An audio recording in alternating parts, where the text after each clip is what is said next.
Timor-Leste's President Jose Ramos-Horta says his country will be ready to host its first ASEAN Summit in 2029. Mr. Ramos-Horta spoke exclusively to CNA's Saifulbahri Ismail in Dili as Timor-Leste prepares to be formally admitted into the regional grouping at next month's meeting in Kuala Lumpur.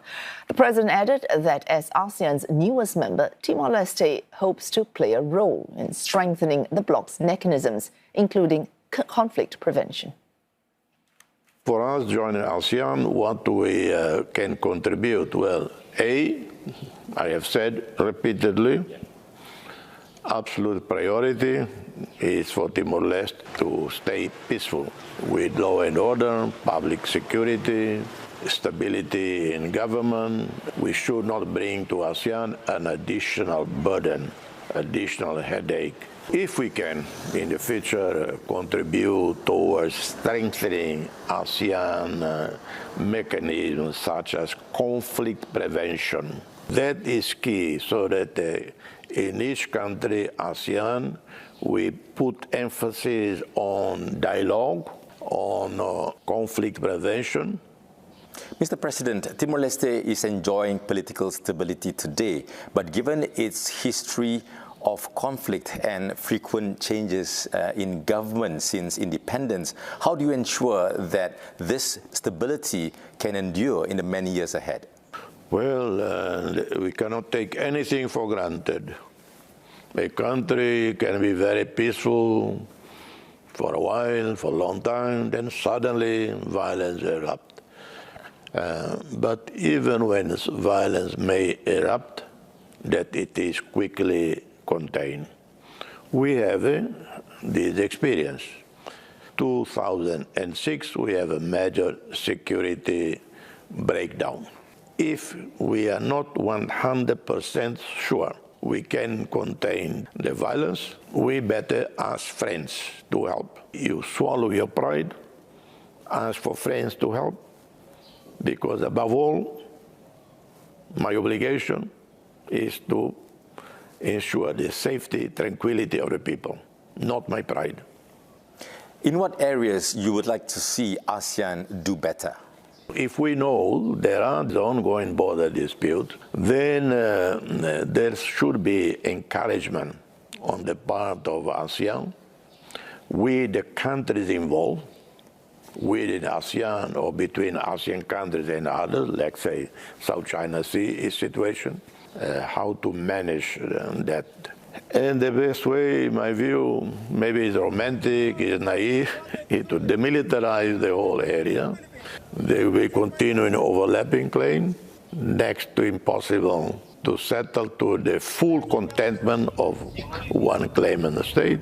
So better declare it a sea of peace and human fraternity. And then we work how to celebrate that sea as a sea of peace. Timor-Leste itself still faces unresolved land and maritime boundary issues with Indonesia. How do you intend to settle these disputes while avoiding any escalation of tensions? We have just started negotiations with Indonesia on maritime boundaries.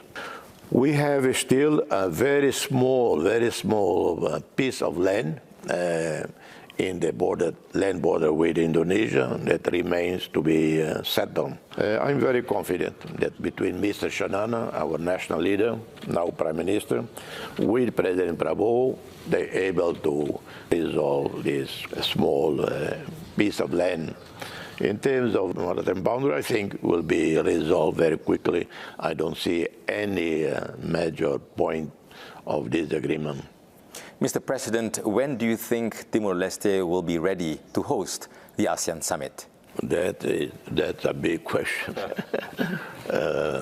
Right now, in terms of logistics, infrastructure, not possible. But if we work creatively, for instance, if we don't have enough space to accommodate heads of state, I'm sure some of the heads of state will be very happy to stay in Sumba, Indonesian island, where apparently they have one of the most luxurious hotels in the world. It's called Nihi, Yes, some I'm sure they will be very happy to stay in Labuan Bash. So we could just worry about the day meeting. More importantly is to your question, yeah, we will be able to host, let's say, by 2029, which under the alphabetical order would fall to Timor. Why not? Mr. President, you've played a key role in Timor-Leste's ASEAN bid. It will be a historic moment for Timor-Leste in Kuala Lumpur in October. Will you be present in KL to witness this historic event?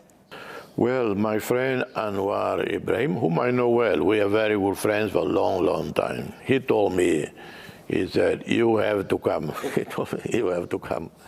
Yes, usually I avoid myself, the Prime Minister, both out of the country. But going to KL for the summit is such a special occasion. Yes, I intend to go with Mr. Shanan going. For this very symbolic day of our joining ASEAN, I prefer that he is the one to deliver our national statement.